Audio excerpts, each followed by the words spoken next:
তো আগের ভিডিওতে আমরা দেখলাম যে কিভাবে একটি নতুন প্রজেক্ট তৈরি করতে হয় এবং তা ইমুলেটরের সাথে কানেক্ট করতে হয়। তো প্রজেক্ট তৈরি করার পর দেখতে পাচ্ছেন যে অনেকগুলো ফাইল তৈরি হয়েছে। তো আজকে আমরা জানবো যে কোনটার কি কাজ এবং কোনটা কিভাবে ব্যবহার করতে পারেন। তো শুরু থেকেই শেষ পর্যন্ত একটা একটা করে বলি। তো প্রথমেই দেখা যাক যে ডার্ট টুল।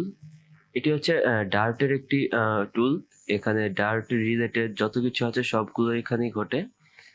তো এটি ফ্লাটার যখন নতুন প্রজেক্ট তৈরি করা হয় তখনই তৈরি হয়। তারপরে আছে ডট আইডিয়া।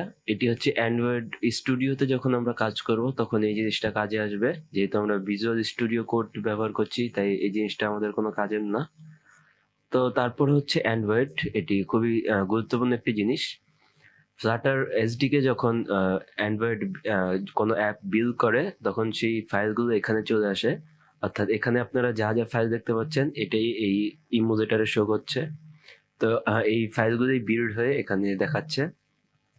তো এটা খুবই গুরুত্বপূর্ণ একটা জিনিস এবং এগুলা ভিতরে অনেকগুলো কাজ আছে।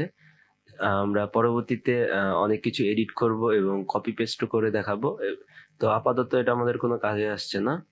তারপর আসছে বিল্ড।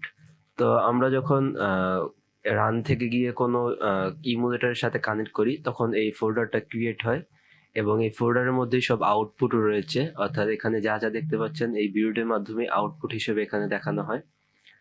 তো অ্যান্ড্রয়েডের মতো আইওএসও এটাও অ্যান্ড্রয়েডের মতোই আইওএস এর ডিভাইসে কানেক্ট করার জন্য সবগুলো ফাইল এখানে তৈরি হয়। তো লিবের মধ্যে রয়েছে দেখতে পাচ্ছেন মেন ডট ডার্ট। আমরা যত প্রোগ্রাম লিখবো বা প্রোগ্রাম করব সবই লিব ফোল্ডারের মধ্যেই।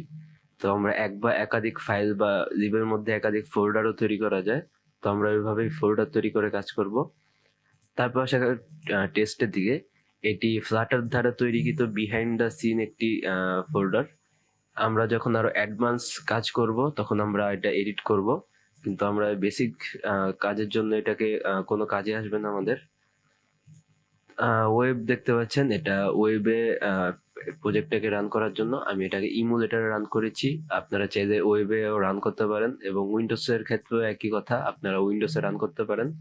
এখানে দেখতে পারবেন যে ডিভাইস অপশনে গেলে এখানে যে ক্রোম ওয়েব। তো এইভাবে আমি পিক্সেলে কানেক্ট করেছি, আপনারা চাইলে ওয়েবে কিংবা উইন্ডোজও কানেক্ট করতে পারেন আপনাদের ইচ্ছা। তো এটা হচ্ছে এটা হচ্ছে গিটহাবের একটি ফোল্ডার। তো আপনারা চাইলে কোড গিটহাবে পুশ করতে পারেন।